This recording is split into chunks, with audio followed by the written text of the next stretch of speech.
Cabinet मंत्री दादा भुसे यांचा मुलगा आविष्कार भुसे याच्या वाहनावर काही टवाळखोरांनी हल्ल्याचा प्रयत्न केल्याचे समोर येत आहे। भल्या पहाटेच हा प्रकार घडल्याने मालेगाव आणि परिसरात एकच खळबळ उडाली। देवदर्शनाहून येताना काही टवाळखोरांनी हा हल्ला करण्याचा प्रयत्न केल्याचे समजते।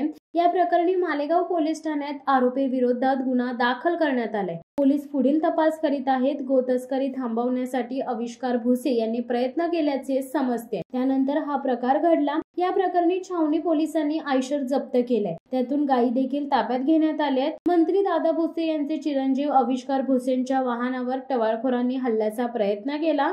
संशयित गोतस्कर असल्याचे समोर येत आहे। पहाटे 4:15 वाजण्याच्या सुमारास हा प्रकार घडल्याचे दिसून आले।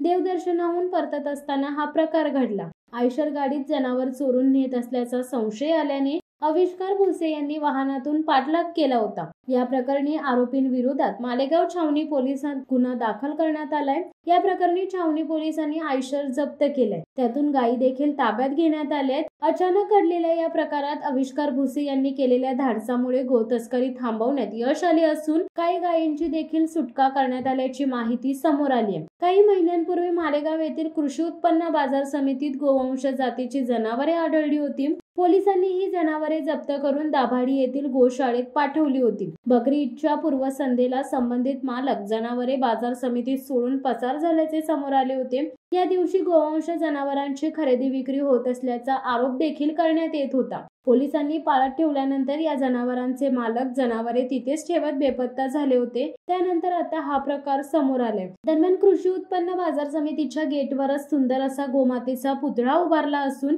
मात्र कृषी उत्पन्न बाजार समितीच्या परिसरात सातत्याने गोवंशाची होणारी तस्करी हा मोठा चर्चेचा विषय बनलाय। मागे देखील 100 गोवंश कृषी उत्पन्न बाजार समितीच्या परिसरातून ताब्यात घेण्यात आले होते।